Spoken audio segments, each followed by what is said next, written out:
it is 100% effective at helping your body to have a happier gut if frequency of eating is part of what is making it unhappy.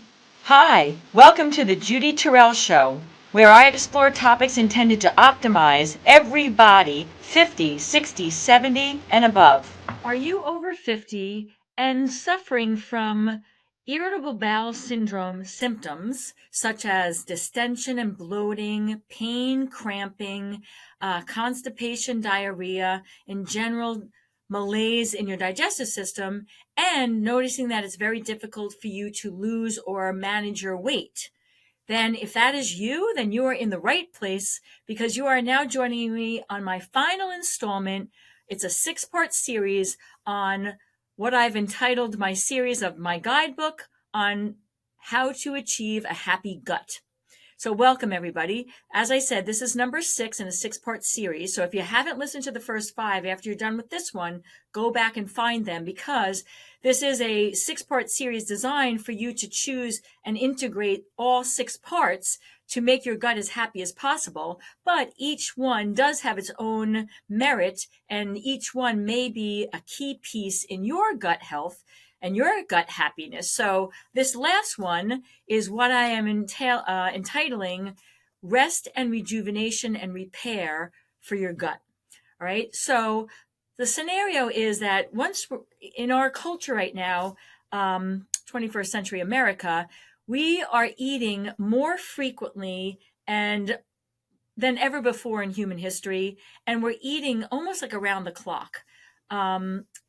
There's all sorts of different information out and recommendations for, eating small meals more frequently, eating just 1 or 2 meals less frequently.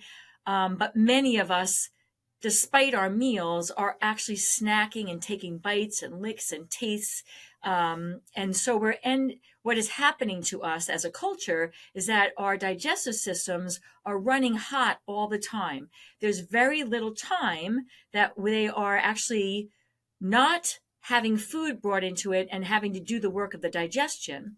And so why that is an issue is just like if you had house guests, if you have a house and you kept having, as soon as some left, new ones came in, and then they left and some other people came in, you would be very hard pressed and challenged to be able to clean and get the house in presentable form, because there's always people coming into it.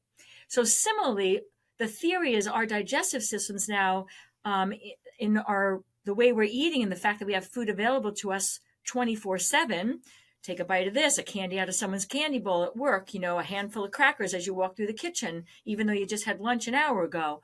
Like, our digestive systems are constantly trying on and having to digest food.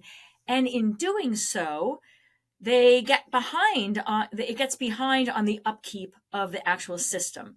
The intestinal lining can get inflamed because there's constantly food in there.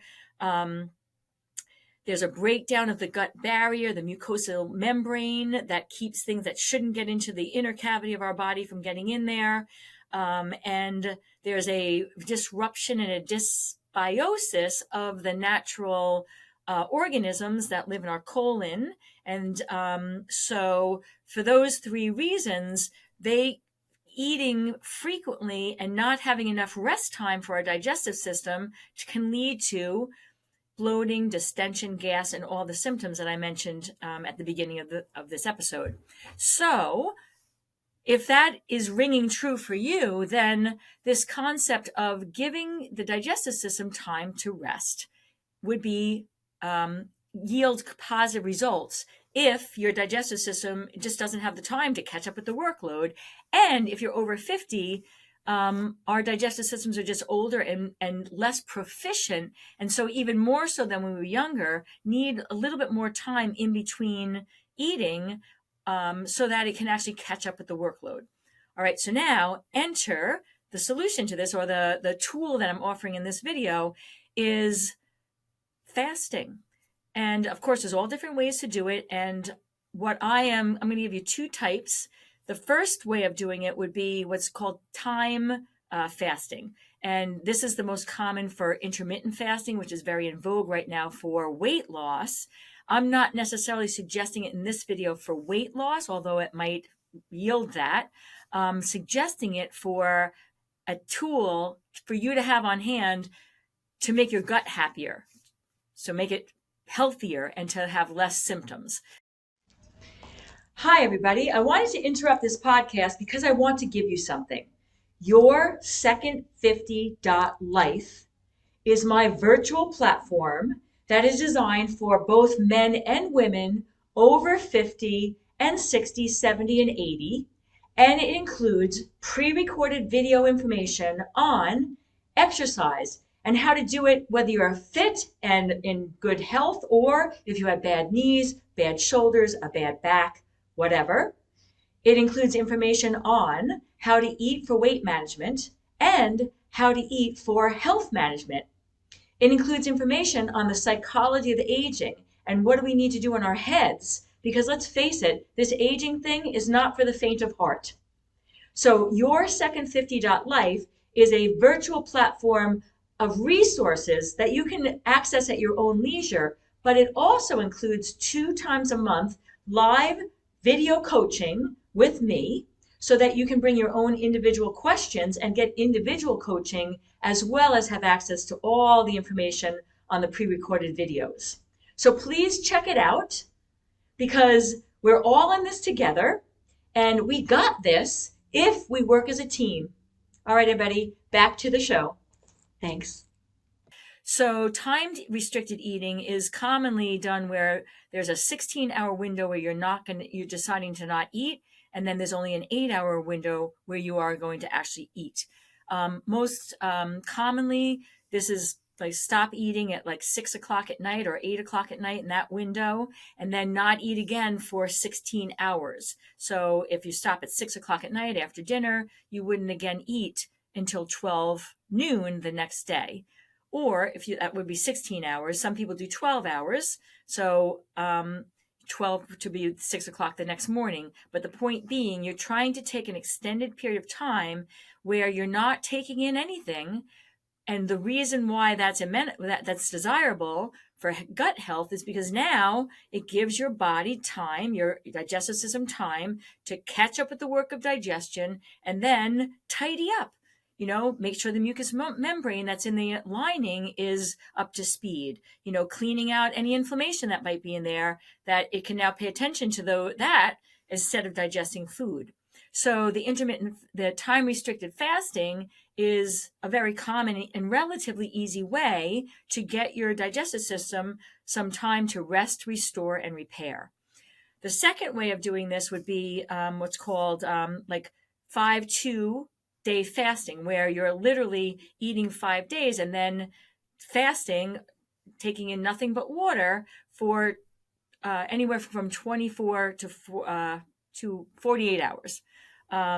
That's more difficult and more challenging, although it might yield, if you're really struggling, really having a digestion, symptoms and disorder, the 24-hour or 48-hour fasting is almost like a more high-powered opportunity to get that gut to be able to catch up and repair and restore itself. Although it is a more challenging method to do it, which is why most people will do better. And the clients I work with, it's a better plan to do the time-restricted eating.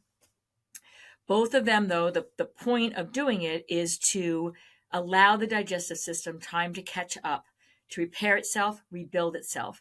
And I highlight that point because from a weight loss perspective, intermittent fasting can work if you actually does help you to reduce your total intake for 24 hours, but that's not always the case. Many times people are restricting the time they're eating, but then the window of time that they are eating, they're overeating or eating very calorically dense food, and it may or may not actually result in weight loss from a calorie in, calorie out perspective, but that has nothing to do with what we're talking about in terms of making your gut happy.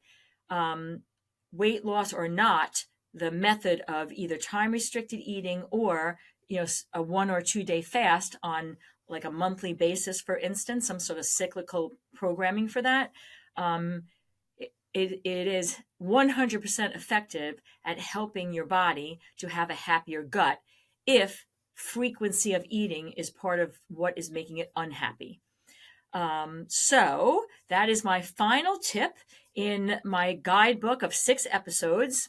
So if you found this to be valuable, please like and subscribe to this station. If you're on YouTube, I invite you to go to my platform, yoursecond50.life, where I have not just information on a happy gut, but a whole library of videos and documents to print out, plus live coaching for all things having to do with optimizing your health and managing your weight when you're over 50. And it's not just for women, it's for men and women both, as is this series, because a lot of what's out and available on the internet is geared towards women. And I want to make sure that we include the men in this. So thank you for watching, everybody. We got this aging thing, and let's make our second 50 even better than our first 50. See you in the next video, everybody. And if you'd like to have access to some of my additional resources, I can be found at Facebook, Instagram, YouTube, and on my website, www.judyterrell.com.